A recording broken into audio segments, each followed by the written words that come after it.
all'amore sotto la luna, con Madalena cade di Iowest,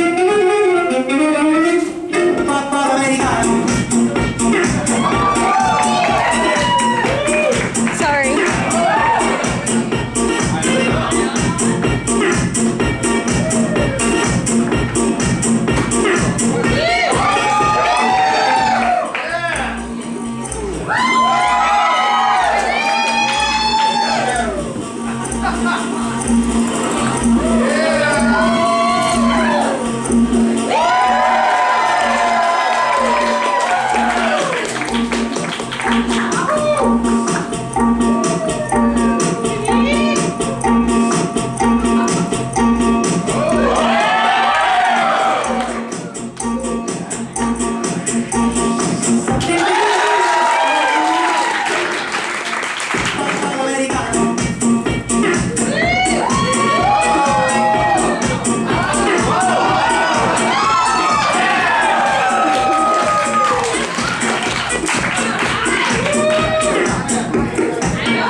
Okay, so, background on how we met, Suzie Malone. We met through Improv.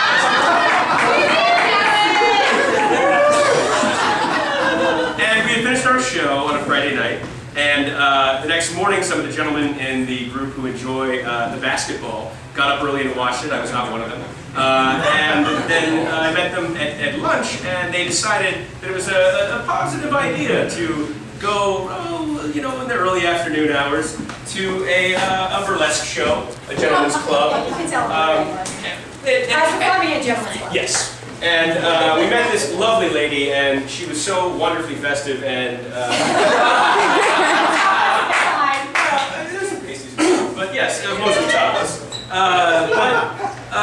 What did you like about us? Because you thought initially that I thought you guys were going to be a bunch of pretentious assholes. Because I was backstage and I had all the security and the managers come up and like, oh, the guy from Scream's here and there's all these comedians here, and I was like, yes, so. It was literally like 3 o'clock in the afternoon. I do a lot of matinee shows and they're either usually really, really good or like nobody is there at all. So I was like, oh, whatever. So I just had a couple of tricks and I was doing a little circus number and stuff, and I walked out on stage. And I thought, oh, these guys would be way up the back just getting lap dances from all the girls while I was performing. I was just going to be like, whatever, watch me pull a rabbit out of this. While these guys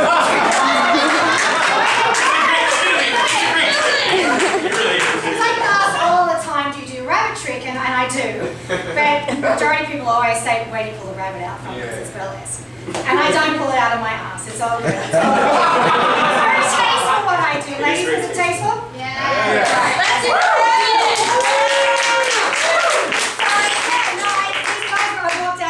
I started doing my show, and they were all at the front of the catwalk, just sitting there and just watching the show and really getting into it. So Improv supporters. Yeah.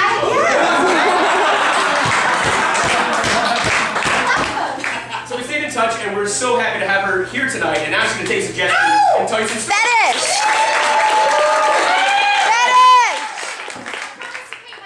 We're going to make this nice. No. But if I start really sucking, I will take it off. Alright, do I take any suggestions? Fetish! Fetish! Yes. Oh, okay. I'm going to warn you guys, like, my life is crazy. Like, I totally and utterly perform everywhere in the world. I'm actually from Australia. Any Australians in the house? Anyone been to Australia? Right. There you go. What do you think about the Aussie women? Okay, so I've literally performed all around the world, and I've performed in like casinos, I've performed in the best places, I've performed with like royalty and stuff, and then I've also been in places like Mobile, Alabama, so everywhere in between. Like seriously, I've performed in places where you've got writers and you know, 5-star hotels, and then all of a sudden you'll go somewhere and nobody in the audience has teeth. It's just and they literally walk up to you and they're like, "You sure got a fruit mouth, Miss Malone?" And I'm like, "It's only because I have teeth, that's it." It's scary, but you know, I do it and I put a smile on my face, it's all good and I really love what I do. But getting back to fetish, so I'm pre-warning you guys, like all the stories I'm going to tell you might be a little bit unorthodox because my life is very unorthodox, so is that alright? Okay, so getting to my fetish story. Actually, this is actually to do with a good girlfriend of mine. She's my neighbour. She's sitting on this case and she's going to hate me for telling this story. But I love her to death and she's a fellow burlesque show. So anyway, it was the 4th of July last year and I was going to a fetish ball. I love to do all that kind of stuff off the cuff. Of course, it's like, what way to celebrate 4th of July than go to a fetish ball?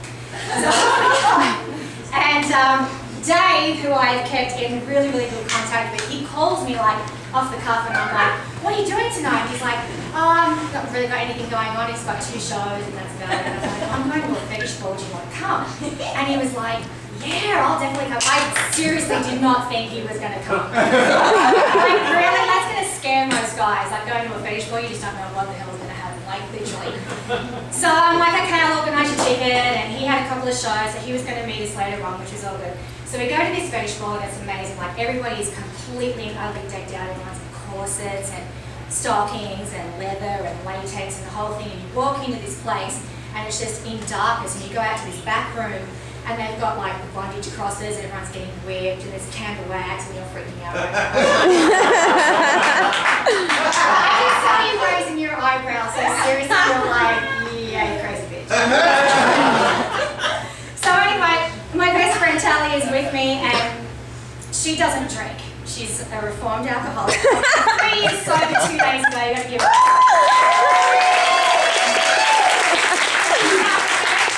On the other hand, I do drink, so it's all good. So she's fine, like she's so fine with it. She's like, "Don't even worry about it, I don't care if you drink around me, it's all good." So anyway, we're there and we go out to the bar outside and we have these shoes. They're actually burlesque shoes and they're by Bordello and they're really, really high. They're probably a little bit higher than this. So she's walking around and we've all got straps that they can go. Downtown, $24. So anyway, so we're sitting down outside and we're having a drink and I probably had like 6 or 7 vodkas already. And she's sitting out there having a cigarette and she's like, "My shoes are killing me. They are literally killing me and I don't understand why because they're so worn in. I wear them all the time. There's no problem with them." And I'm like pretty much 3 sheets to the wind and I'm sitting there and I'm looking down at her and I can see that her shoes look like this. And I'm like, "Bitch, I think you got your shoes on the floor."